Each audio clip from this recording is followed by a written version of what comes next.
Well, welcome everybody to another installment of Ministers Joe and Josh Discuss.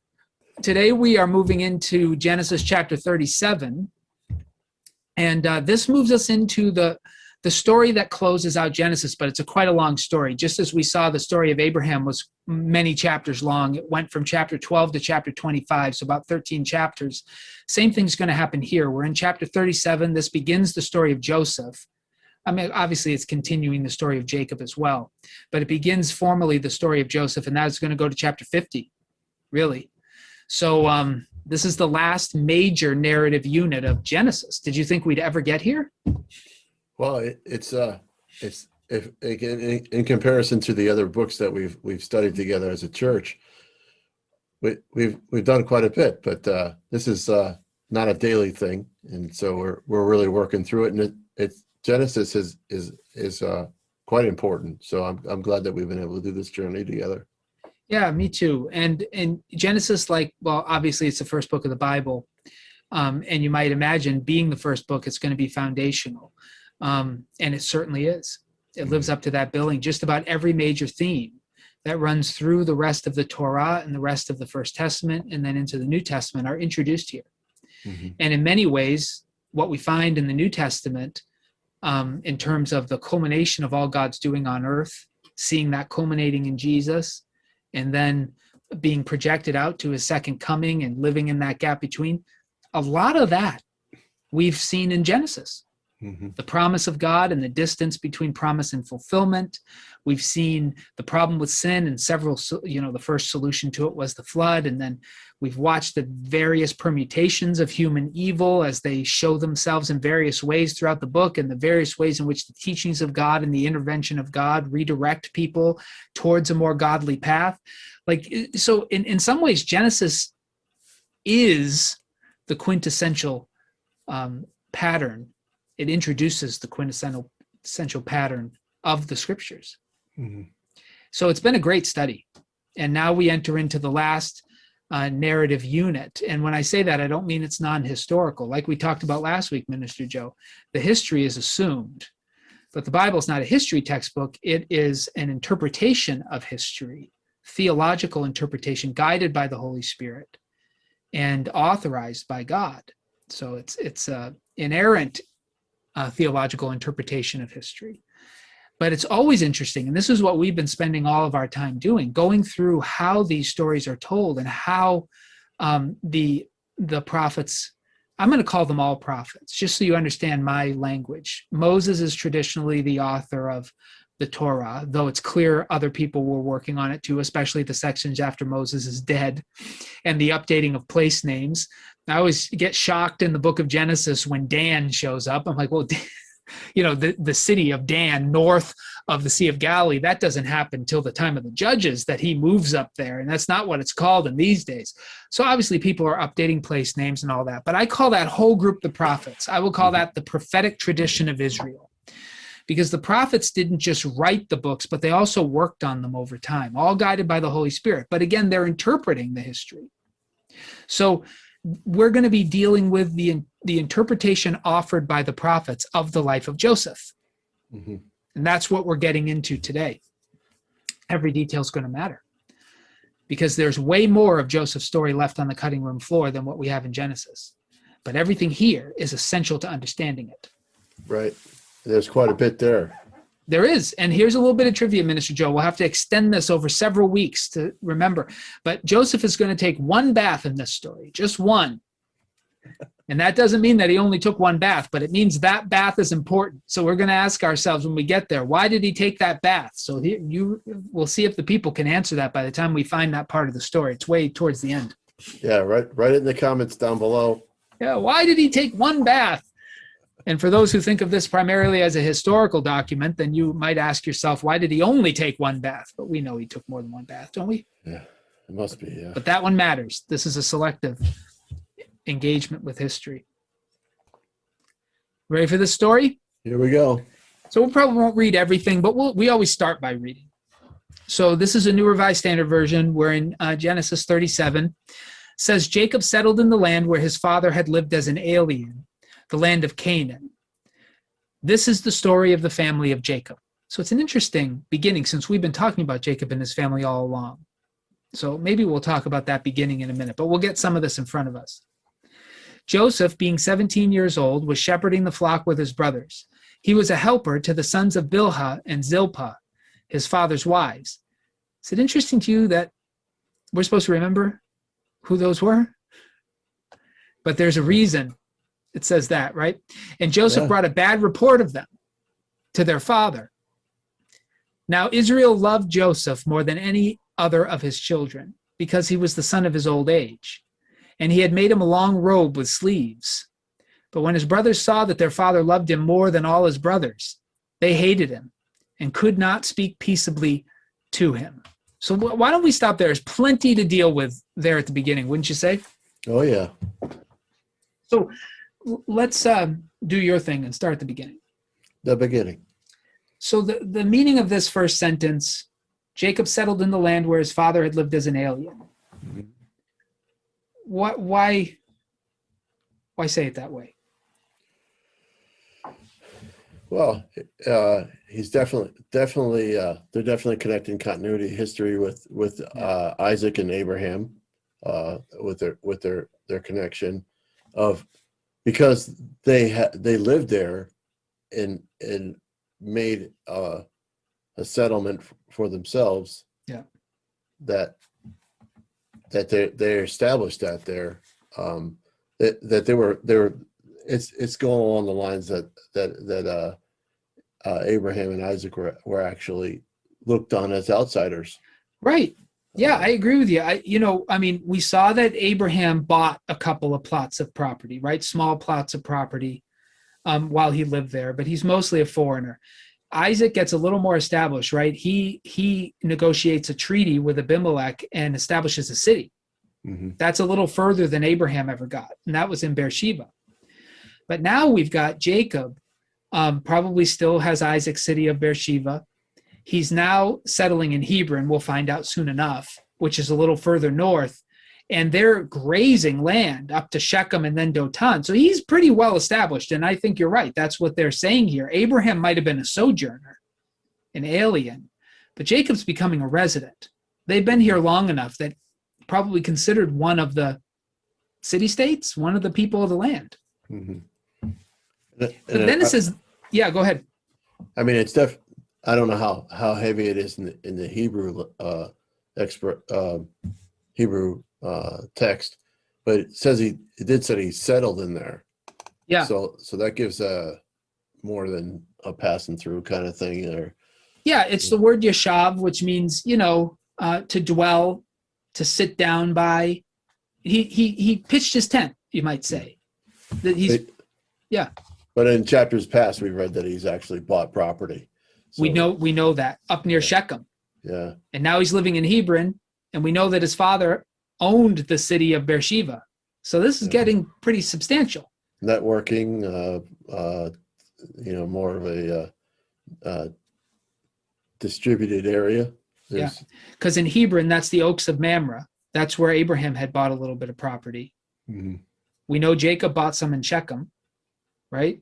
And Isaac has established himself in Beersheba. So by this point, Jacob has 3 settlements. Mm-hmm. Now the Philistines, who are powerful people eventually in the land, they have 5 settlements. So he's already got 3. Mm-hmm. So he's a legitimate player here. Yep. Yeah. And that shows a degree of wealth as well. Yeah, and where he bought that little land in Shechem, he also destroyed the city, even though it wasn't Jacob's decision. So he probably owns that area now. Owns it in lots of ways, right?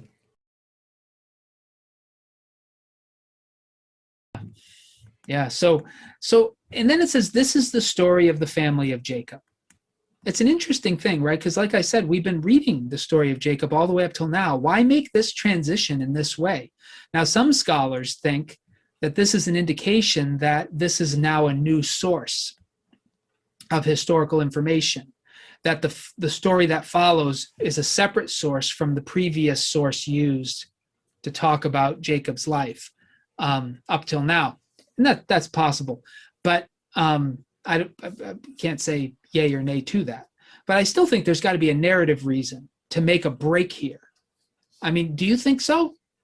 Yeah, I think there's a possibility that, not so much that there's this story was told separately, but to make a point of what actually, how these things went together, and to really emphasize this last section of Genesis, to talk about the relationships of brothers. I mean, Right. Yeah.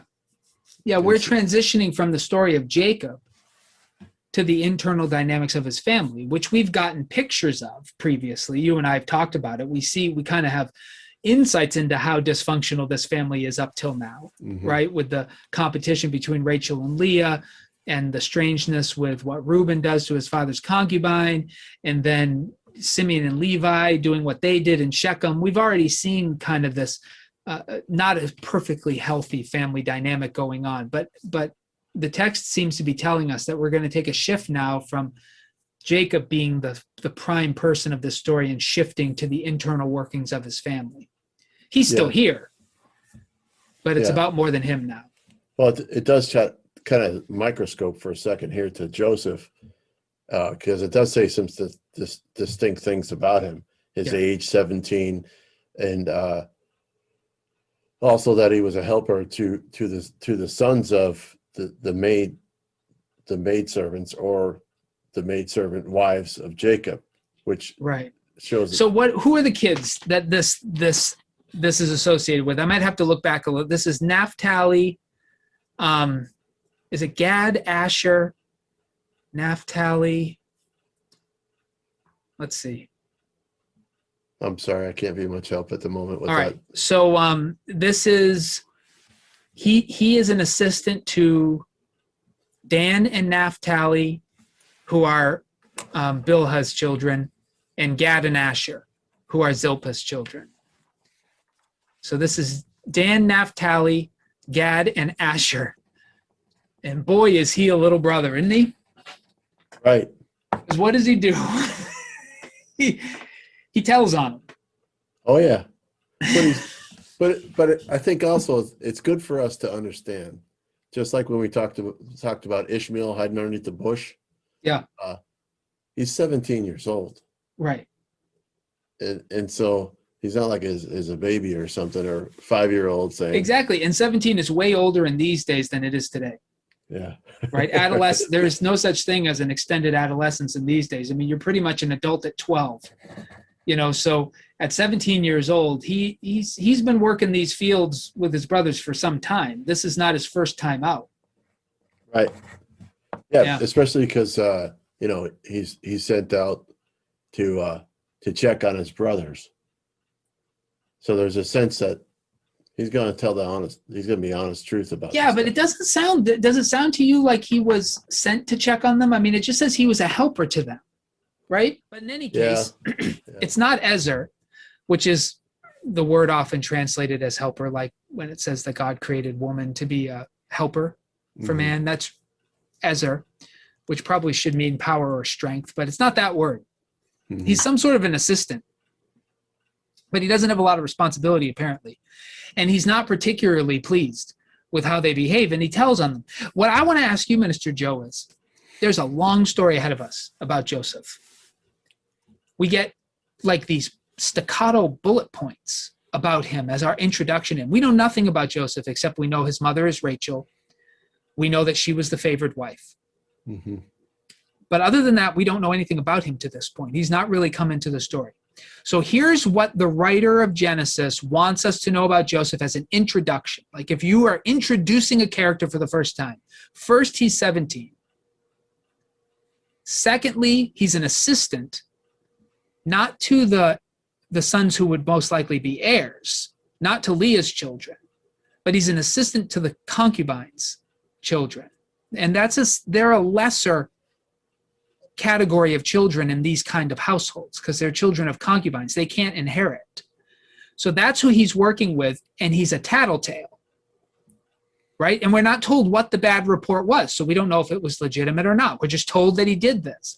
And then we're told that Israel loved him more than anybody else. And I'm dubious because it says he loved him because he was old when he had him, but I think he loved him because he was Rachel's kid. So that's probably partially true.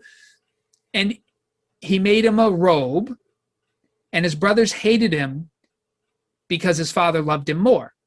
That's our introduction to Joseph. It's interesting. We'll get into because we're all asking, where's the Technicolor Dreamcoat? What did the New Revised Standard Version do to our story of Joseph? Yeah, this one here is saying a jacket with sleeves. Yeah, what is? Yeah, that's a big deal. I know. We're all wondering why. I wonder what the NIV says here. The NIV says an ornate robe. And the reason that's a challenge with how to translate that is because the Hebrew is uncertain. Well, it had to have been pretty special. So the Greek says a coat of many colors. The Greek translation of this. Mm-hmm. But it's... Now, it would be interesting to know what colors those were because of the actual, whether there's some kind of, because I'm thinking more so because of the readings and that I've been reading more often about the priests and some of the finely woven blues and purples and scarlet threads. I can't imagine there would be any other colors that they could actually be able to produce. Right. So you wonder if there's some kind of yeah. Did you hear that? I don't know if you saw that article that's been going around where they just found an actual authentic piece of cloth from the days of King David that was dyed purple with that special purple dye. They actually found it, and they were able to test it. Like the one that Lydia made in Acts, is that what it is? Lydia or Aquila or? Well, this would be from the days of David. So we're talking about the kind of coloring that would have gone into the high priest garments in his days, or would have been used for royal robes. I mean, it wasn't a kingly piece they found, but they found one dyed that color and they tested it. It comes from the crustaceans that supposedly were used for that. So it's very interesting. But you're right, color is hard to come by. Even today, most of our dyes do come from insects or living animals that they're taken from. I have kind of a love-hate. I have a hate-hate relationship with food coloring. Now that I know where most of it comes from, because it mostly comes from insects. But and if you ever think you've had a reaction to food coloring, you may very well, because they are organic compounds coming from animals. So yeah, but it doesn't say multicolored. That's an interesting translation. At best, the word seems to mean ornate, fancy, which probably indicated to the Greek translators that it probably was colored, because how do you make things ornate except through dyeing? Mm-hmm. So it's probably not a bad bit of conjecture. But the point is, he made him an expensive robe. Mm-hmm. It was clearly well made and not the normal garb for a shepherd. Right. It's not a working jacket. Which kind of gives you the impression, does it give you the impression that Joseph saw himself as overseeing his brothers? Because you couldn't work in this thing, right? And he's out there with them, he's bringing bad reports. Whatever the intent was, my sense is that Joseph felt like he was in charge. And maybe that's partially why he felt he could bring reports and why his brothers hated him. But this is picking up a theme that we've been dealing with since we started this conversation in Genesis. I mean, this is the story of Cain and Abel all over again, right? Right. With more players. I think the helper to Bilhah, the sons of Bilhah and Zelpah, were probably his assignment or helper to them was to protect him from the other ones. Would you think that might be a? It could be, or Joseph is leading, and he probably wouldn't have a lot of luck overseeing Reuben, Simeon, and Levi, Judah. So they send him over the concubines. They're going to have to put up with him, whatever. So yeah, he might be being protected. Also, maybe his sense of superiority. Maybe one of the brothers had to overlook the concubines' kids, and Joseph is the one who's tasked with it. But he's wearing this kind of ornate robe, which is not shepherding gear. I don't know. The text doesn't say he wore it everywhere he went. But you kind of get the impression when he's described in this way. He's 17. He's assisting his brothers. He's tattling on them. He has an ornate robe, and his father likes him better. I mean, you put the pieces together. What's he doing out there? Yeah, right. I worked at a lumber yard at my first job, and in college I worked full time in the summers there, out in the lumber yard. I was in the yard, but they had a store too, which was better to work in the store because they had AC. But when I was in college, I worked in the yard, and one day I was assigned this guy who was going to assist me, right? And he was new, and so I thought he's a trainee, right? So I'm driving him around. I'm showing him the ropes. I'm like 18, 19 years old, I think I know all this stuff because I've been here since I was 14, In 5 years, you learn everything. And so I'm driving him around. I'm showing him what I do. I'm showing him where everything is, all this kind of stuff. And I work with him for like 2 or 3 days. And then on like the 5th day he's there, he buys us all breakfast, which is nice. And I'm like, what's this for? Well, it turns out he was the owner's son. And the reason he was there is because he was leaving whatever career he was in. He was going to come in and work at the front office. And his father wanted him to, it's his father-in-law, wanted him to learn the ropes. So he had him start at the bottom. And then that day I found out I was the bottom. I didn't know, but I was the bottom. And so he started with me.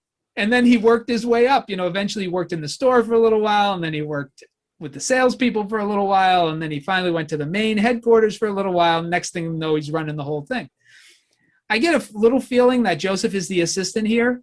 Who knows he's going to run the whole thing? You know what I mean? That's what I'm thinking. Yeah. And the coach showed it all the way. That's right. It was like it's like he had this little badge. Yeah. Like dad's favorite. Number one son. Number one son. So his brothers hate him. And if we think that's unfair, if we think it's just Cain and Abel, if we think it's only because his father favored him, the very next section is going to tell us a little bit more. Joseph does deserve some of this ire, right? It's not like he did nothing. Mm-hmm. Well, first he tattletaled on his brothers. Maybe they deserved it, but we're not even told what he said. Right. It's not as important at the moment. Yeah, I think it's just building a picture. Like when you're recording a historical person, you're going to talk about who they are. You've got to introduce all their qualities right away that are going to be important for the rest of what you want to say about them. And so, these are the important qualities. He's young. He's working with the concubines' kids. He's bringing reports to his father. He's wearing a robe that sets him apart from all of his other brothers, and he's favored. This is important to who Joseph is. Mm-hmm. And we don't have to like him right now. This is one of those tricky things with reading the Bible. Sometimes you're under the impression that if somebody's in it, you have to approve of them. Now, if you think that, by the time you get to the book of Judges, you're going to realize how wrong you are, that you have to approve of everybody. Mm-hmm. I just read the book of Esther. I just finished in my own reading through the scriptures.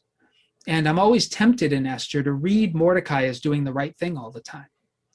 But this time through, I'm pretty convinced he was not always doing the right thing. And Joseph here, he's not presented to us as a very likable character at the beginning, at least not to me. What do you think? Well, yeah, I mean, at first, I mean, I guess it just depends on whose perspective you come from. I mean, Jacob. Can you tell him I'm an older brother? I'm the oldest in my family, so that might color how I view Joseph right now. Well, I'm the youngest, and my name is Joseph. That's what's even harder. So you like him? You're all in on him. Well, I think it depends on the perspective. I mean, from Jacob's perspective, he wants to know what's the truth about what's going on, and so if it doesn't give the impression that Joseph was lying about his brothers, so his credibility is good. It's just you know it looks like it's going to be a problem. Yeah, and like with Cain and Abel. Cain's problem with Abel initially is that God liked his sacrifice better. Mhm. And that's initially the problem we see with Joseph, is that he's favored by his father, and that causes his brother to hate. That's the song as old as time, right? Yeah, but something that keeps ringing back in my mind is a chapter or two ago, Jacob's sons did something kind of hideous uh, in defense of their sister. So this could be a backdrop. That could be a backdrop to what's going on here. It could be, because we don't know the timing. We don't know. We just know he's in the land here. I mean, he's not at Shechem now, so maybe that happened before. It probably happened before, because I think he's roughly in Hebron. But you're right. These dynamics are behind this, and we had talked about that. Maybe they felt they had to defend their sister's honor because Leah's whole family were second-class citizens in this house. And if we thought that might be the case, this story is beginning to tell us that that's probably legitimate. Mm-hmm. That doesn't justify what they did. Yeah, but it may explain it. But Jacob may be suspicious of their behavior, and Right. he needs a snitch or a spy, should we say, to make sure they're not going to make more stink in his nostrils. So you think Joseph may be getting a little bad rap here? He might be doing his father's bidding and getting a bunch of disdain for it. Well, they're not going to like it any more than Zacchaeus or any of the tax collectors took a beating because they were maybe got more notice. But it feels a little to me like Pharaoh sending his son out to look over the workers. It does. It feels that way, and you can't blame Joseph. You could blame Joseph for wearing the robe, but you can't blame him for having it. Yeah, it's like that Far Side cartoon you saw with the target on them, and there's two deer standing next to each other, and the one guy said, "That's a really bad birthmark." Yeah, that's the Joseph syndrome right there. That's unfortunate. But it's going to get worse. If we are tempted here to be a little sympathetic to Joseph, I think we're going to lose that sympathy here in a minute. Oh, he's got typical sibling rivalry stuff going on. I'm sure of it. Yeah, so I know a little bit of the story. Yeah, exactly. So here's verse 5. Once Joseph had a dream. When he told it to his brothers, they hated him even more. He said to them, "Listen to this dream that I dreamed. There we were, binding sheaves in the field. Suddenly my sheaf rose and stood upright. Then your sheaves gathered around it and bowed down to my sheaf." His brothers said to him, "Are you indeed to reign over us? Are you indeed to have dominion over us?" So they hated him even more because of his dreams and his words. He had another dream and told it to his brothers, saying, "Look, I've had another dream. The sun, the moon, and 11 stars were bowing down to me." But when he told it to his father and to his brothers, his father rebuked him and said, "What kind of dream is this that you've had? Shall we indeed come, I and your mother and your brothers, and bow to the ground before you?" So his brothers were jealous of him, but his father kept the matter in mind. Mm-hmm. So one interesting thing here, before we get into the wonderful character traits of Joseph, why does his father mention your mother and your brothers? Is this before Rachel's died? Or is he thinking that he's seeing something that happens after death? Just an interesting phrase. Anyway. Yeah, I think maybe it's the legacy of Rachel. It's hard to know exactly if yeah. I mean, I'm not sure. You might be able to figure out it by the age of Benjamin and Joseph. Yeah. I mean, we found out that Rachel died on their way from Shechem to Bethlehem. And we assumed it was the first trip.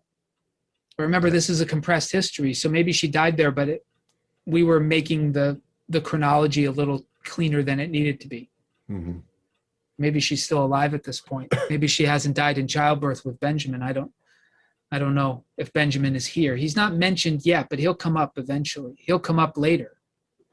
Well, either way, I think there would be a disgrace if he's saying basically the idea of honoring your parents, that kind of thing.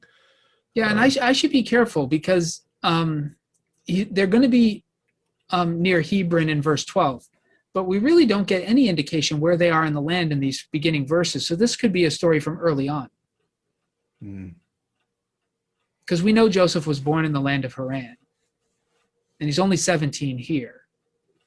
So it had, Hasn't been a huge amount of time. not a huge amount.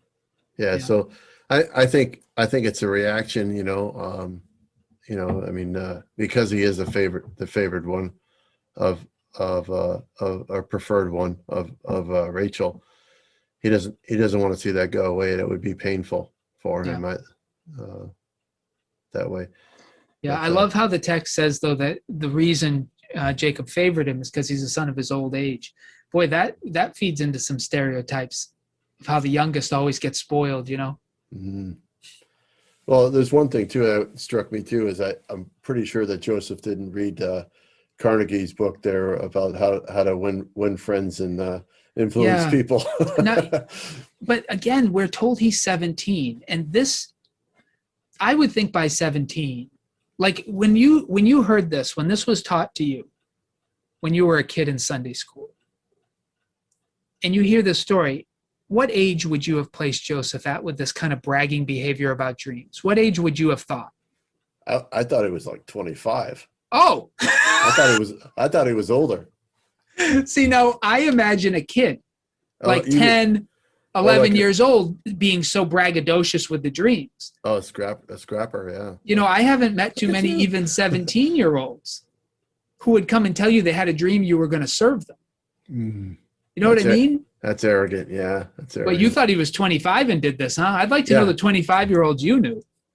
I had plenty of friends when we were 25. We did think we knew everything, and we thought that everybody should bow down and serve us, but we wouldn't have said it. Yeah. Yeah, I can see how you would think you would be a lot younger and be like, you guys picking on me. And yeah, I had this dream. Like, my kids right now at their ages, they're really open with dreams. Mm-hmm. But I did youth ministry for quite a number of years, and I think I could count on one hand how many times a teenager told me about a dream they had that wasn't just to make me laugh. Right. Yeah, serious ones. Yeah, but Joseph, and even his father seems somewhat distressed over him talking about these things, right? Oh, yeah. He's like, what are you, crazy? He's trying to start a war. Yeah. So this word for rebuke, that's a good translation. Ga'ar is the word, and it means rebuke, and God will do it when he criticizes nations. So it's a word, it definitely means rebuke. Jacob is chastising him. He's correcting him. Mm. So even Jacob feels this is inappropriate. To be talking about, maybe not to have, because it does say that his father kept the matter in mind. So it's not saying I don't think that Jacob disbelieved it, because Jacob he already knows one child can be chosen over the other and God can choose one. So I don't think, what do you think? I don't think he's rebuking Joseph because he believes that he's wrong necessarily, or because he thinks he's lying. I think the rebuke is that he shouldn't be saying this. Yeah, I think Jacob knows. Like I said, in comparison to the chapters behind us here, where what the brothers are capable of, right? And I think Jacob, is at a point where he doesn't have a lot of control over these guys. He's an older guy. He has to realize, right? At least he rebuked him. I want to say that this is the first time so far in the story that we've seen Jacob speak up with some corrective discipline for one of his children. And he's not done it with Simeon or Levi. He didn't do it with the children of Leah, but he's done it with Joseph. And it's got to be tied to this fact that he loves Joseph more. Mm. Do you remember the Proverbs will say later, obviously not written at this time, but the Proverbs will say later that a parent that loves their child disciplines them. Mm. One who doesn't discipline his child hates him. We've noticed Jacob not disciplining the other children really, or at least not guiding them. But here with Joseph, he does actually rebuke him. This is the strongest word we get with respect to Jacob's treatment of one of his sons. It's got to be connected to his love. Yeah, and there's huge parallel here. You're probably thinking this too, that the actual nation of Israel what that's like.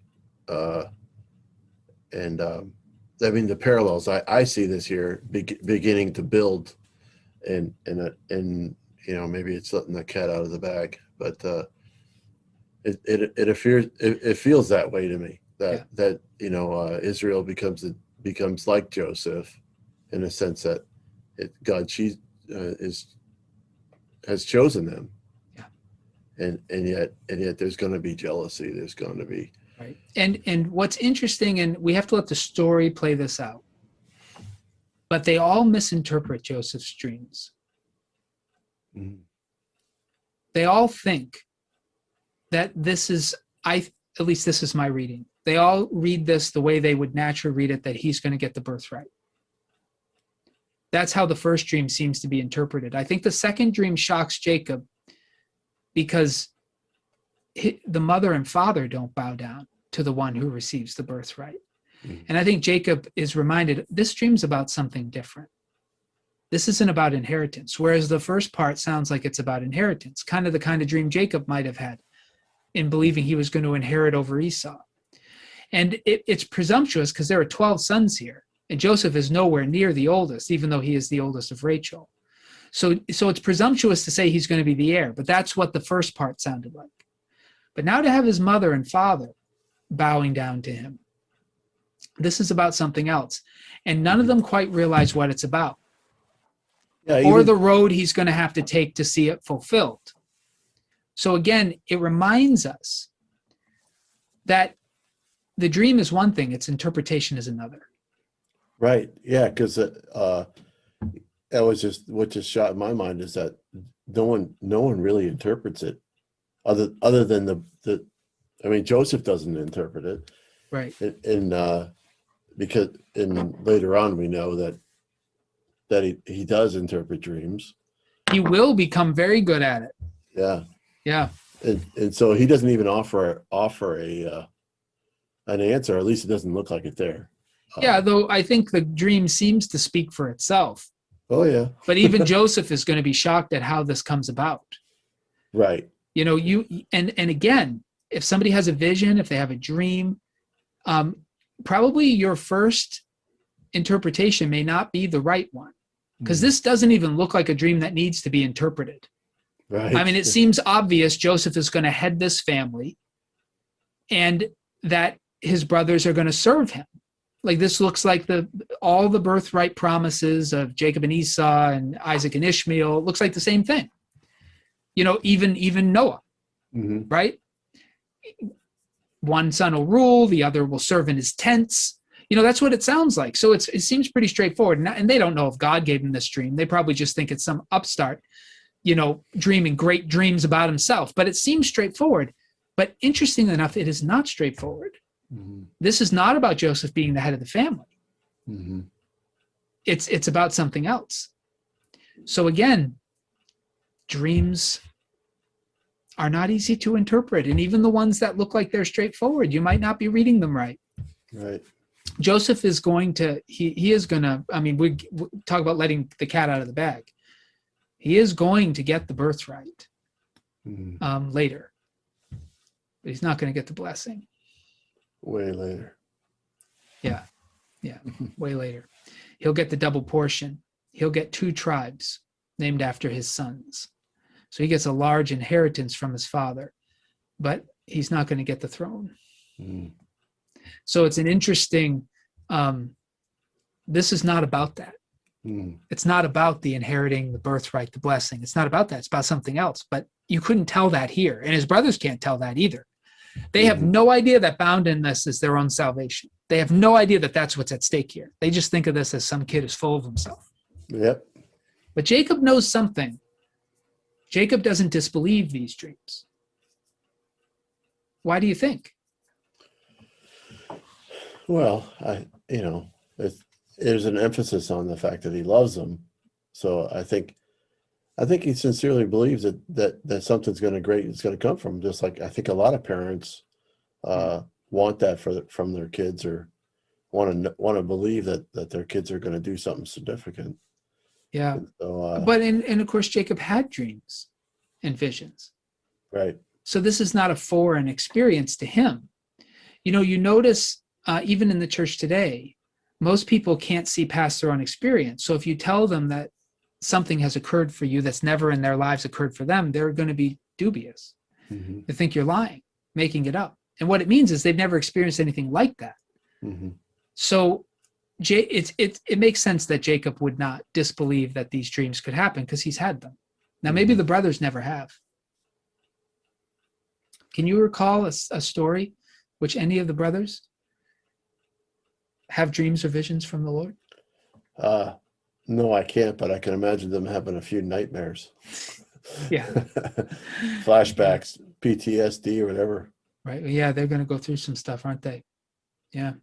So it's interesting how the story starts. But for me, I don't like Joseph as we start out in the story. Yeah, I don't think anybody does when they think, that it seems like so arrogant. It's like. And if you do have a dream like this, probably the best thing is not tell anybody. Yeah, it's probably a lot like Brady, where people are saying the greatest of all time, and it's like, how could that not go to your head? I know. Yeah, I mean, it's hard to, I guess, fault Joseph. Maybe he was really excited about this dream. But if you have these grand visions, it's usually better just to show yourself your quality as opposed to tell people about it. I remember when I was a kid, I was playing basketball against this kid in my grade who was the best in the grade. He always seemed to beat everybody. And we were young, we were like 8 years old, but he was really good. And we all looked up to him, right? And he's at my house, we're playing basketball. And you know how basketball is. Everybody has a bad game. So I sneaked out a win on him. First time ever. I left him in my driveway, went running in the house to tell my father, screaming to high heavens. And I told him that I won. My dad looked at me. He said, go back out there. Prove yourself good. Don't tell people how good you are. And I remember that just stuck with me. It has stuck with me to this day. And later we talked about it. My dad had better things to say. That was a very quick thing. But he had told me, if you need to tell people how qualified you are, you demonstrate that you don't believe it yourself. Mm-hmm. And, here Joseph needed a little advice. I'm glad he got some correction from his father. The only thing I'm frustrated with is that his father only rebuked him because he was going to bow down. He didn't mind that his brothers were going to bow down. But what do you mean I'm going to bow down? Now Jacob takes some offense at that. Not only me as a dad, but your mama too. Your mother too. Who do you? Come on now. This is getting out of hand. It's one thing to think you're going to rule over your brothers, which I'm fine with, but me? Not me. Yeah. So it's interesting. And what do you imagine is going to happen after this? I mean, obviously we've been set up for it. His brother's going to take matters into their own hands, right? Yes, they do. So we'll go a little bit further today. Obviously, the story of Joseph, we could go on forever, but we don't want to do that. Neither of us want to do that. Do we, Minister Joe? Not forever. So his brothers went to pasture their father's flock near Shechem. And Israel said to Joseph, are not your brothers pasturing the flock at Shechem? Come, I'll send you to them. He answered, here I am. So he said to him, go now, see if it's well with your brothers and with the flock, and bring word back to me. So he sent him from the valley of Hebron. So he's down way south where we showed on the map earlier, and what was called in Abraham's day, the Oaks of Mamre. And he sends him way up north to Shechem. He came to Shechem, and a man found him wandering in the fields. The man asked him, what are you seeking? I'm seeking my brothers, he said. Tell me, please, where they're pasturing the flock. The man said, they've gone away, for I heard them say, let us go to Dothan. So Joseph went after his brothers and found them at Dothan. They saw him from a distance, and before he came near to them, they conspired to kill him. They said to one another, here comes this dreamer. Come now, let us kill him and throw him into one of the pits. Then we'll say that a wild animal's devoured him, and we'll see what will become of his dreams. But when Reuben heard it, he delivered him out of their hands, saying, "Let us not take his life." Reuben said to them, "Shed no blood, throw him into this pit here in the wilderness, but lay no hand on him, that he might rescue him out of their hand and restore him to his father." So when Joseph came to his brothers, they stripped him of his robe, the long robe with sleeves that he wore, and they took him and threw him into a pit. The pit was empty. There was no water in it. So we'll stop there for now. So what happened? Joseph was overseeing the children of Bilhah and Zilpah, but now he's left with his dad while everybody goes out on a long journey to shepherd the flocks. This reminds you a little of Joseph, right, who stayed around the tents? Mhm. I mean, of Jacob. Yeah. It's interesting that they changed his name from, because before they call him Jacob and now they call him Israel. Yeah. So Yeah. so that there may be significance there. But I get the impression that this is not when he's 17. I think he's a little older now. Is that? Yeah, I think so too. And I mean, first off, because he's traveling alone, Right. which may be a problem, maybe not. I don't know. But Yeah, we might find out when he finally gets where he's going. It might tell us how old he is then. I think it will eventually tell us how old he is then. But yeah, I'm with you. At first read, I would think he's older. And it's interesting. He goes to Shechem to find him, and there's an old man there. Yeah. But they wiped them all out. I know. And who's just hanging around the fields? Bizarre, huh? I know. It's a weird detail. Yeah. It's a weird detail. Again, this is a compressed history, so maybe he's part of a caravan or something, and the writers only need to mention the one guy because he furthers the tale. But it is interesting. Joseph's wandering in the fields. He's looking for his brothers. He can't find them. Right. You think, these are shepherds. You think there'd be a line where they ate all the food. Yeah, but if you see sheep graze, it's not always so clear. Maybe you could follow the droppings. Yeah. But they're a long way away from Shechem. I'm thinking the quantity of it, that there must have been quite a bit. Yeah. I don't know. We'd have to ask a shepherd if you can follow sheep through a field. I'd have no luck following my chickens, I'll tell you that. Even though that little area where we keep them during the winter and they don't get out, they destroy all the grass there almost immediately, and it's nothing but mud. I couldn't follow them through my yard. And I wouldn't know where they ate. Maybe sheep are bigger animals. Maybe you could tell. You might smell them. Yeah. So they see him coming. And here's the irony of this story, right, Minister Joe? They know it's Joseph probably because of that stupid coat. It's showing a little light, I think. Because, at a good distance away, they're not going to be able to tell who it is, except by what he's wearing. Stupid coat. He wears it everywhere. So they see him coming, and they say, "Here comes this dreamer. Let's kill him and throw him into one of the pits. Then we'll just say a wild animal devoured him. We'll see what becomes of his dreams." We don't know whose idea this is, right? They seem to be all of one mind, but we know who interferes with it. Is this a surprise to you? Very much so. Why would Reuben not want? Now, here's the interesting thing. Reuben is the firstborn of Leah. Joseph is the firstborn of Rachel. These are the two most likely candidates for heir, for receiving the blessing and the birthright. So you'd think of all the people, Reuben would have the most to gain by Joseph's death. But it's Reuben who wants to save him. Now, the story's told us before some things about Reuben that might tell us why he wants to get back into his father's good graces. Yep. We know what Reuben did, right? Yeah. With Bilhah? Yeah, he diddled his father's concubine. He I don't know what he was thinking then. That doesn't sound like a good move. Yeah. But this is something Jacob remembers at the very end of the story when he blesses all of his sons. He'll bring up what Reuben did. Yeah. And so Reuben is out of favor with his father. Yeah. And probably as the eldest. Do you agree with this? If something happened to Joseph, he'd probably be the one held responsible. Yeah, exactly. I think Reuben realizes that he'd be suspect number one Right. if he bumps him off.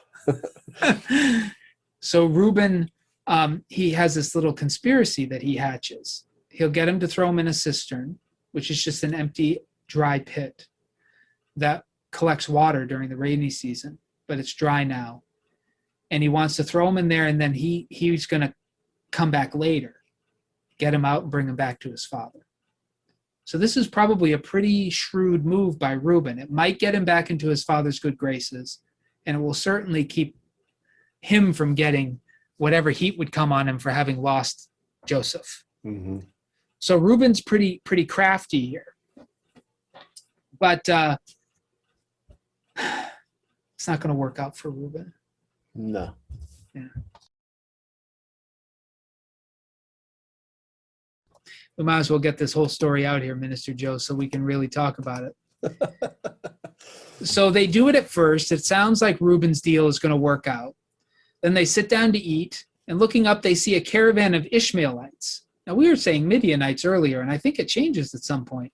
Yeah, they interchange them, it seems, I think, in the story. All right, well, we'll see. We'll read this carefully, see what's going on. They see a caravan of Ishmaelites coming up or coming from Gilead with their camels carrying gum, balm, and resin on their way to carry it down to Egypt. Then Judah said to his brothers, "What profit is it if we kill our brother and conceal his blood? Come, let us sell him to the Ishmaelites and not lay our hands on him, for he's our brother, our own flesh." And his brothers agreed. When some Midianite traders passed by, they drew Joseph up, lifting him out of the pit, and sold him to the Ishmaelites for 20 pieces of silver. And they took Joseph to Egypt. When Reuben returned to the pit and saw that Joseph was not in the pit, he tore his clothes. He returned to his brothers and said, "The boy is gone. And where can I turn?" Then they took Joseph's robe, slaughtered a goat, and dipped the robe in blood. They had the long robe with sleeves taken to their father, and they said, "This we found. See now whether it is your son's robe or not." He recognized it and said, "It is my son's robe. A wild animal has devoured him. Joseph is without doubt torn to pieces." Then Jacob tore his garments. Notice his name is changed. Mm-hmm. And put sackcloth on his loins and mourned for his son many days. All his sons and all his daughters sought to comfort him, but he refused to be comforted and said, "No, I shall go down to Sheol to my son mourning." Thus his father bewailed him. Meanwhile, the Midianites had sold him in Egypt to Potiphar, one of Pharaoh's officials, the captain of the guard. Mm-hmm. So I, just as a bit of housekeeping, I agree. They seem to be using Ishmaelite and Midianite interchangeably, which is interesting because Ishmael obviously is a son of Abraham, and so was Midian. But Ishmael was a son of Hagar. Midian was the son of Keturah, I think, but another wife. So it's interesting to me that they're used interchangeably. Yeah, unless by now that they've like merged. Maybe they've merged, or maybe for the prophets of Israel, Didn't matter. Ishmaelites and Midianites were the same thing in their view. It's hard to say. The Midianites come back into the story later because Moses will marry a Midianite woman, and his father-in-law is Midianite. So they'll come back into the story. But these are all children of Abraham. This is the interesting thing, right? You have one set of descendants of Abraham selling one of their brothers to another set of children of Abraham. But that's what's important here. Both Ishmael and Midian are Abraham's children. Mm-hmm. They're just not in the line of promise. Yeah, I can't help but think that there's another story going on here. Yeah. Yeah, or maybe there are Midianites and Ishmaelites traveling, but the Midianites were the ones who were willing to buy him. I don't know. Maybe they're working together. Obviously, they're taking a trip. I mean, I don't know if anybody other than me cares about what's actually happening here geographically.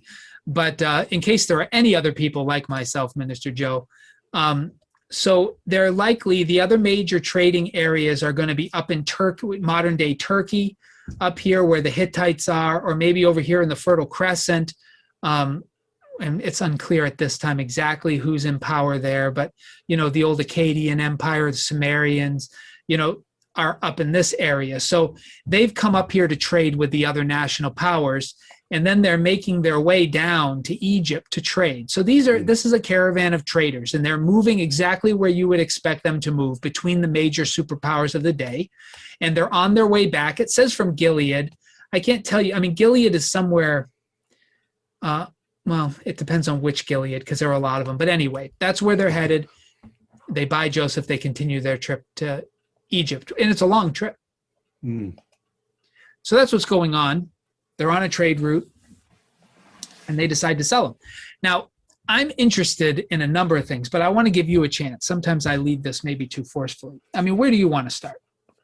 Well, I think it's interesting that they pass by. It says they're just passing by, and then it specifically says what they have: some gum and some other things that you're just thinking, were they even in the market to buy a slave? Yeah.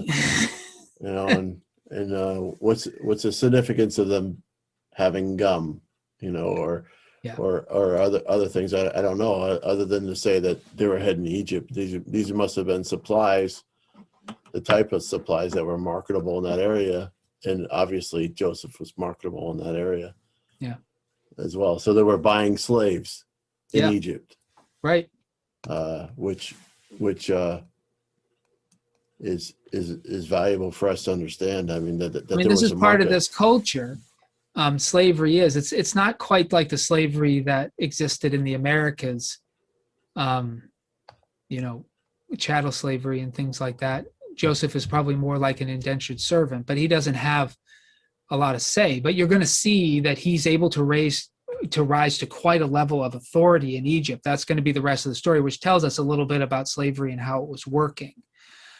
Because certainly in the way slavery was done in Europe and the Americas, in more recent history, you would never rise to the level of like vice president, but Joseph more or less does that. He rises to second in charge of Egypt. So slavery is working a little differently, but this is also a feature of the culture. You can sell people, which is a terrible thing, but that's what happens, right? Yeah, well, it's interesting too, though, that how did they actually like present to these guys that he was even for sale? I mean, it's like it doesn't really give you those details. Doesn't say anything about what Joseph said. They say, hey, Right. I'm not for sale. I'm actually one of the brothers here. Yeah. And, no, they've torn off his robe. They've left him in a sorry state.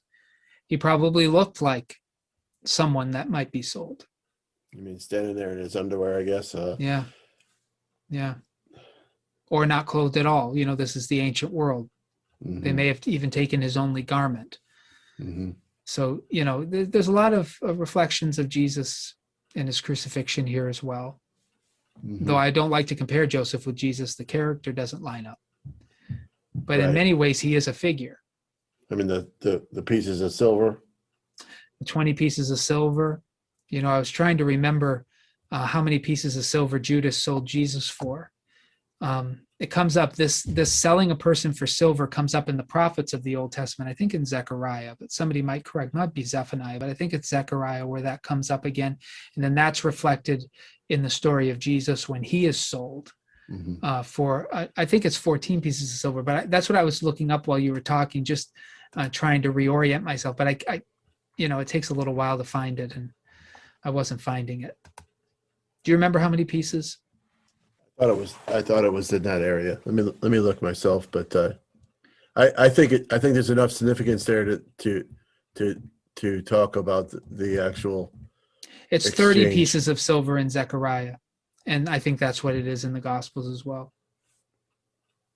I think it's 30. Yeah, 30 pieces of silver when Judas. So it's 20 here, it's 30 then. Yeah. But it's still the same theme. Yeah. Being sold, a life sold. A life sold. Yeah, it's a recurrent theme. And apparently the price of a person is done in silver. And this is no small amount of silver in these days. Silver is going to come up in this story again because the brothers are going to have to use silver to buy grain from Joseph. And he puts the silver in their sack. which is going to be a callback to this. Which is Right. totally ironic, because the silver that they actually had could have been intermingled with what they sold him for. Yeah. Is could that have what you're been. replying? Yeah. Or that Yeah. Joseph is suggesting Mm. that he doesn't want their blood money. Wow. So, but is it interesting to you whose idea it is to sell them? It is interesting. But It's one of the sons we've heard nothing from yeah, until now. it's Judah, right? It's Judah. So we got to understand the family dynamics here. So Reuben, we understand his motivations. He's fallen out of favor with his father, and as the eldest, he might be held responsible. So he has good reason to not want to see harm come to Joseph. It would not go well for him for harm to come to Joseph. He's already on the outs. Simeon and Levi are already on the outs with their father too, because of what they did at Shechem. So of Leah's children, the one who's now in the line of inheritance, who is still in his father's good graces, is Judah. Mm-hmm. And Joseph is the heir as the eldest of Rachel. So the two most likely competitive heirs are Judah and Joseph. And funny enough, later, and I know I'm going ahead a lot, but it's just important to remember how these themes play out. Later, when Jacob blesses his sons, he will say that Judah is a wild animal. He's a lion. He tears his prey. Many readers of Genesis think that Jacob knows it was Judah who wanted to get rid of Joseph. And that, he doesn't say anything until these blessings where he finally lets all of his feelings come out. Jacob's really reticent until then. But Judah doesn't want him killed. And that might be this idea of not wanting to have blood guilt on his hands. Mm-hmm. He doesn't want to receive the inheritance by murdering his brother, but he does seem to want to get rid of him. He doesn't want to leave him in that cistern. Mm-hmm. So Judah is crafty. Now, Judah's going to do something else really meritorious later, but for now, it seems to me that Judah's motivation is to make sure that Joseph goes somewhere from which he cannot come back. Mm-hmm. And if he doesn't want to kill him, this is the next best thing. Exile. Get rid of him. Yeah. And then Reuben realizes, well, what are we going to do now? Because now I'm in for it. And so it's always this weird chronology. Why isn't Reuben with them when they make this decision? It's very hard to piece this together. If you were to film it, you'd have to almost invent an entire storyline. Where did Reuben go? Mm-hmm. And they made this decision and went out and got Joseph and sold him, all while Reuben didn't know what was going on. Where was he? You go back to Bilhah again? Reuben is conspicuously absent a lot. Yeah. He was absent in Shechem. As the eldest brother, he was not involved at all. You said, I think 3 times in that discussion, I think he was busy. He's taken off here again. So he's gone. I don't know where Reuben keeps going, but he comes to discover that his plan isn't going to work because Joseph is gone. And he goes and confronts his brothers and says, what happened to him? And they tell him. Mm-hmm. It's like, well, what am I going to do now? So that clarifies. Reuben knew his neck was on the line. Right. So then they finally decide to do what they were going to do at the first. Pretend an animal killed him. Mm-hmm. Well, it's interesting though that it's commented that Reuben wanted to bring him back to his father. Now, what exactly would have? Why would that be in there? It's like you have an internal commentary of what's in Reuben's mind. Yeah, which is interesting. I know. I don't know how you read it, but I think the text is suggesting that Reuben was going to turn the other brothers in. That he was going to be the savior. He was going to come and say to his brother, to his father, here, Joseph, I've just saved Joseph. That's what I think. But it could just be that he wanted to be the one to show Jacob that he had taken care of his son. Maybe he wouldn't turn his brothers in. But I suspect Judah suspected Reuben was going to do something. And I think that maybe also is what prompts his decision to sell him into slavery. Kind of preempt Reuben. There's a lot of dynamics. These guys don't trust each other at all, right? No. Jockeying for position, right? But the story's already told us how Judah was able to get Naphtali, Dan, Gad, and Asher on board. because Joseph had already turned them into their father, so they didn't much care for him, right? Yeah. Simeon and Levi don't come into this story, and the remaining children of Leah don't really come in. But apparently everybody except Reuben is on board with this, but maybe they thought they'd be turned in. That's my thought, is that they could see right through Reuben. And Judah's like, well, let's sell him into slavery. I mean, okay, we don't want to kill him, but let's get rid of him. Don't let Reuben do what he's going to do. Yeah, because it's all going to come down on us anyway. Yeah. Judah knew it was going to come down on him. Yeah. Because, Simeon and Levi, those guys are good for nothing now after their slaughter of the Shechemites. I mean, but Judah knew, as the last responsible person, if it wasn't going to come on Reuben, it was going to come on him. And if Reuben goes back with Joseph, it's going to come on Judah. So there's a lot of this jockeying. And what I want to make sure all of us recognize is that a lot of this is jockeying for position in the family. Who's going to be first? This is very much like the disciples when they find out Jesus is going to die. Who's going to be first in the kingdom? Or even John and James's mother come to Jesus and say, let my son sit at your right and your left hand. That's exactly what's going on here. Like, maybe it's not clear to the casual reader, but this is all about family position, who is going to get the birthright, who's going to get the blessing, who's going to be in charge, and how they're going to navigate their father's good pleasure. And they already know Joseph is loved by the father first, but what they don't know is who's second. And they're all jockeying for second place here. Reuben has a way of getting there. Judah has a way of protecting himself from falling further down the line than he might already be. And they all are navigating. Yep. Judah's plan works to his advantage.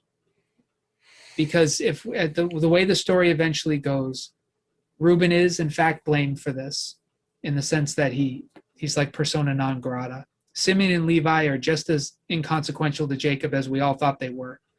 And it's Judah who's going to end up leading the family. Mm-hmm. We're going to find that out really soon. We're going to get a whole tale of just Judah. And then when the whole deal goes down in Egypt, where Jacob has to keep sending his sons back to get grain, it's going to be Judah that leads the whole thing. Mm-hmm.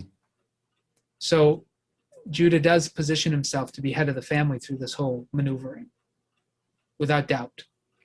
Right. Yeah. So, and that is a battle that's going to go on forever. Because when the northern and southern kingdoms are divided, the kings of the south are from the tribe of Judah. The kings from the north are from one of Joseph's tribes, the tribe of Ephraim.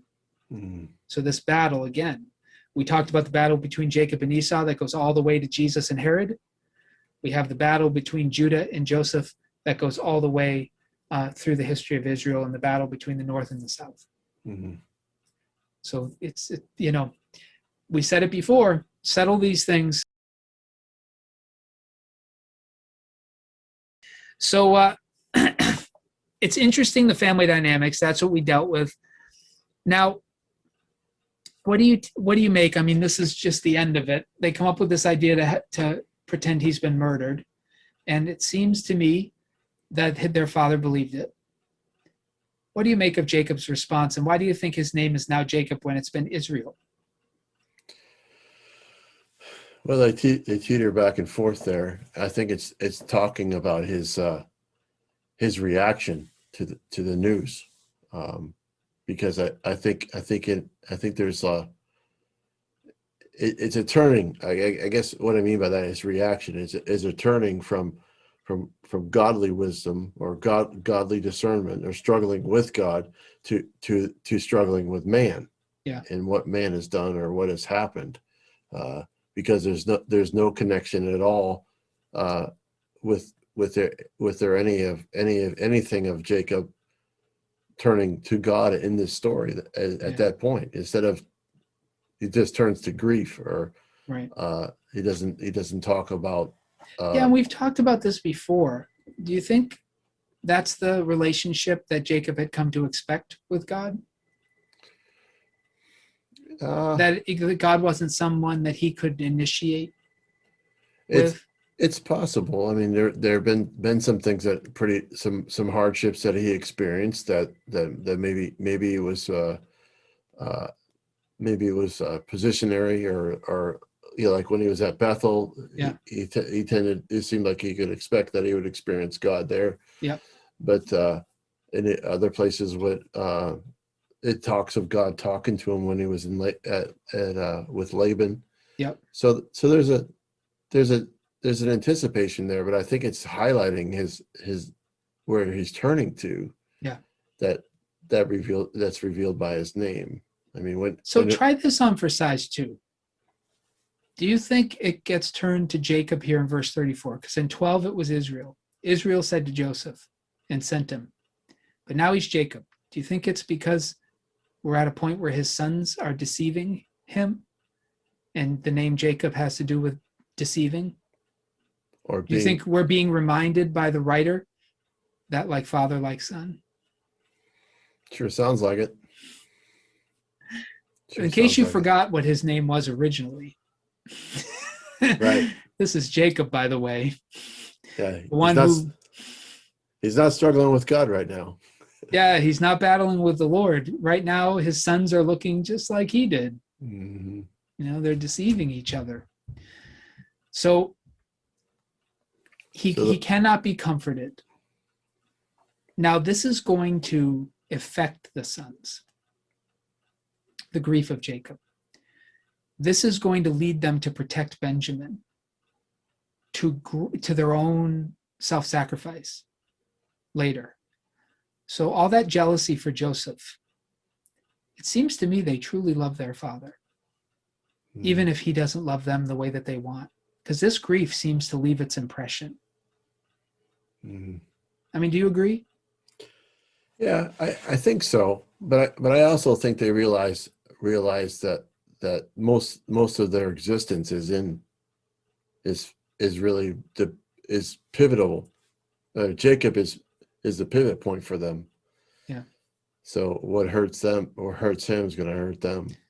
Don't you think in some ways this is a reminder to parents just what they mean to their children?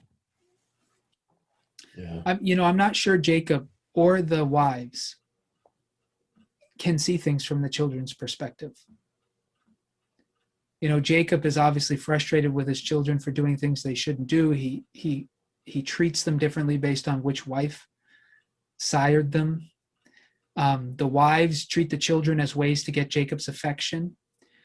But here we're going to get a little bit of a picture of how the children have processed all of this. And they still deeply want their father's approval. And I'm projecting ahead a little bit, but it's part of the same story.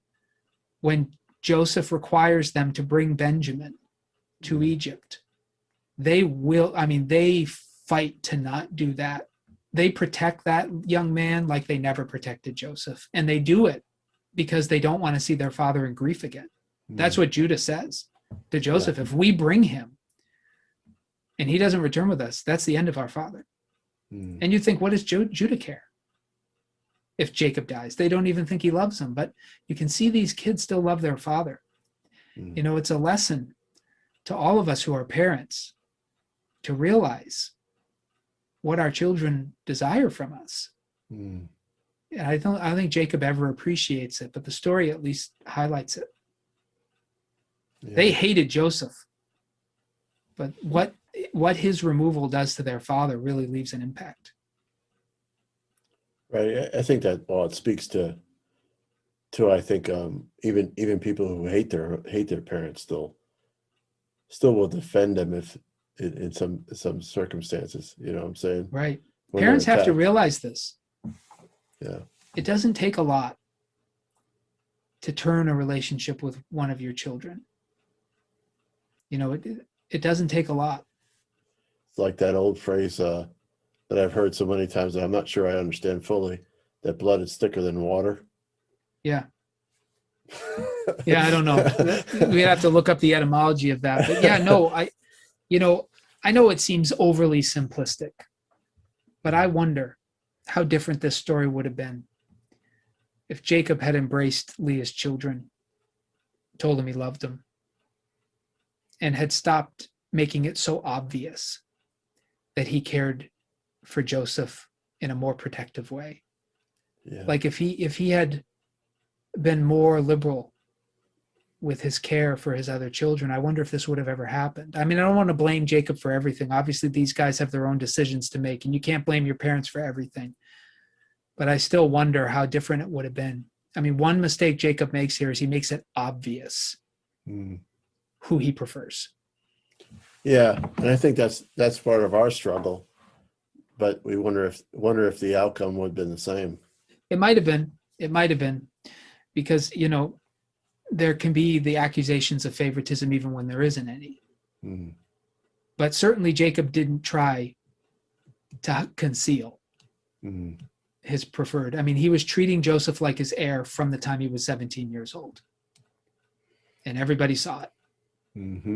It's like if a guy owns a company and he one of his children, he wants to run it, and the other ones he has no intent, and he's always parading that one around saying he's going to be president one day, he's going to be president of this company. What are you going to name it when you take over? You keep rubbing that in the other kids' faces, it's going to have an impact you might not like. That's right. That's right. I mean, Jacob rebuked Joseph for talking about his dreams, but the rebuke could have gone the other way.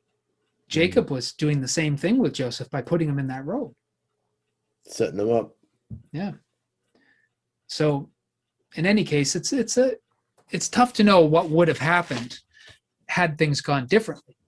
But at least for me, it seems like there were other roads that might have been worth trying. Yeah. Yeah.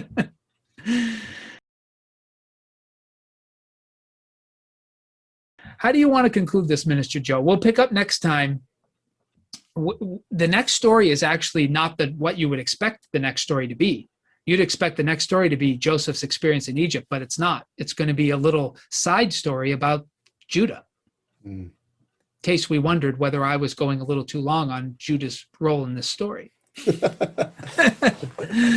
So our next little chapter 38 will be a little segue into Judah, and I'll probably have a guest host for that one because you're going to be doing some work. Yeah, I won't be able to be here, but you'll be back when Joseph's in Egypt. I'll sure miss it though, and I'll have to catch that. But I would say, I think, if I were to kind of capsulize this portion here, is that you can't be too careful when you're reading to try to see some of these dynamics with Jacob and Israel's name being changed that way. There's some things that we could probably spend more time on thinking about rather than just sibling rivalry. There's a bigger picture going on. So I think some parallels that could be explored as well. But also the realization that it's just basic. Anytime a person feels like they're being more they feel less important than other people, or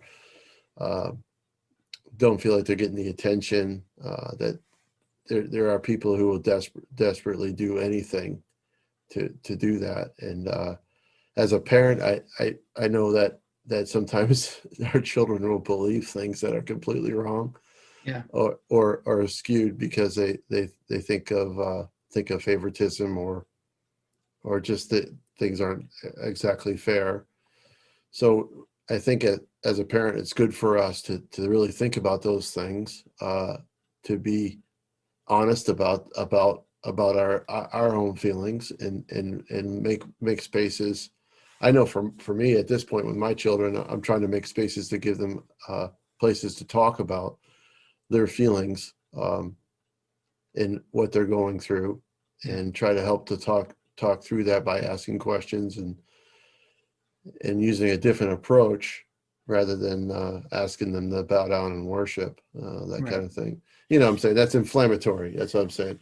Yeah. When they're younger, you can tell them what to do. When they're older, they have to kind of experience it, or you might even say when they're younger, you have to tell them what to do in many circumstances because they don't have the wisdom, the experience, or the conscience really fully functional. Right. But if you keep doing that, we all know relationships with parents who never stop doing that. Yes. They don't go well. It gets ugly. Yeah. Yeah, it gets ugly. And they call that codependency sometimes. They call it other words. But yeah, other less flattering words. Yeah. So this is an interesting kind of story to end the book of Genesis. Not, I mean, it doesn't stop right here, Right. but I'm just saying, it there's, you can feel the tension. Yeah, you can see that Cain and Abel's struggle it's reincarnated in every generation. It's all new characters, but it's the same story. It comes in different ways. It's not exactly the same. Right? Not just the characters change, but some of the ways it manifests change and some of the dynamics change. But essentially, at its root, it's the same story over and over again. It's each of our desire to be recognized, to be appreciated, to be valued, and to not think that we're being seen as less than another person in the room, or as not as important as, or as qualified as. It's today, it's that desire for respect. It's that desire for acceptance, for unconditional love. It's as old as the scriptures are. What's interesting is it's the person grasping at that that's usually put in the position of the villain. And yet in our culture today, that's the hero. So it's interesting. Cain is more of a hero today. I would say if the story of Cain and Abel were written today, Abel would be scrutinized more so than Cain. Why should he be so great? Shouldn't everybody be treated equal? Maybe God would be the villain. You should treat everybody equally, But in this world, it's the one grasping at things they have no right to, or they just haven't been given, that are painted as a negative character trait. That's the sin crouching at your door. So, and that carries through the scriptures, because when the book of James, for instance, says that quarrels and strife comes from selfish ambition, you can see that. And so the Bible is very honest that we don't all get the same shake in life. We're not all dealt the same cards, and some people are dealt a better hand than others. But what makes a person good and godly is not what hand they're dealt, but how they deal with being dealt the hand that they have, and how they treat those who have more than they do, and how they treat those who have less than they do. Like, that dynamic is more important to the scriptures than who has more, or who has less, or who is favored and who is not favored. The story of the scriptures is that as long as you feed that hunger for equality, that hunger for everyone to have the same and nobody to be treated differently and nobody to stand out and everybody to have what everybody else has, that kind of story, as long as you feed that, it seems that the flood is inevitable, that violence and war, and there's no end to that. That seems to be a utopia the scriptures indicate cannot be found. It's more a scriptural, well, I mean, maybe it's not so clear here yet. It certainly will be in Jesus. As the grasping for power, the grasping for a fair shake, that generally leads to disaster in the scriptures. And it's not to say people should just take their lumps. I mean, that's not, I don't think what we're saying. We're not like arguing a kind of Hinduistic caste system where we're saying that it's wrong to try and improve your status. But the question is, how are you trying to improve it? And what's motivating that improvement? And how do you treat those who you think have had it easier than you, or they're getting things for free that you should, we just had the Super Bowl. It's the same story, right? When Brady was on the Patriots, they were all cheating, right? Deflate And now he's on Tampa Bay and the refs were cheating for him. You know what I mean? And you can have the same thing in sports. You saw it with like people like Michael Jordan. You see it with LeBron James. You see it with whoever's on top. Everybody's got a reason why they don't deserve to be there. And that's Cain and Abel. And at some point, you have to be happy for people who have more than you and figure out how you can make the best possible life you can. That's not driven simply by envy and selfish ambition and greed. And we're not all going to reach the same levels in the world. And this over and over and over again, we see the story of conflict like this. Maybe Jesus is the only one who gets the throne by not seeking it, who is exalted by dying and not by winning. You know, Jesus is the only king who received the throne without conquering anybody, you know, without taking a city, without slaughtering thousands. You know, he let himself be killed and received the throne. It's a very different story. But most of the stories we see in the scriptures are just true to the way things go in the world. Most of us are just jockeying to be king of something. Or today, to knock the king off the top of the hill. That's honorable in and of itself. You know, so anyway, that's my conclusion. It's family dynamics, it's national politics, it's how people act at church, it's how they act in government, it's how they act at work. It's the same story over and over again. And at some point, we have to find a way to be the best version of ourselves and make as much of our lives as we possibly can without feeling the need to knock somebody else off their pedestal or to take from somebody else or just to diminish them to make ourselves feel better or to remove them because we think of them as an obstacle to what we would like to achieve. These are all ways of the world, you know, and we see it played out in Jacob's children, but they're gonna learn the lesson the hard way. Maybe all of us have to learn the lesson the hard way. Well, that's unfortunate, but we'll do the best we can. And I think if we have that open heart, open mind to what God is trying to teach us, then it doesn't always have to be the hard way. Yeah. Well, thank you, Minister Joe, and thanks everybody for joining us. We'll see you again next week.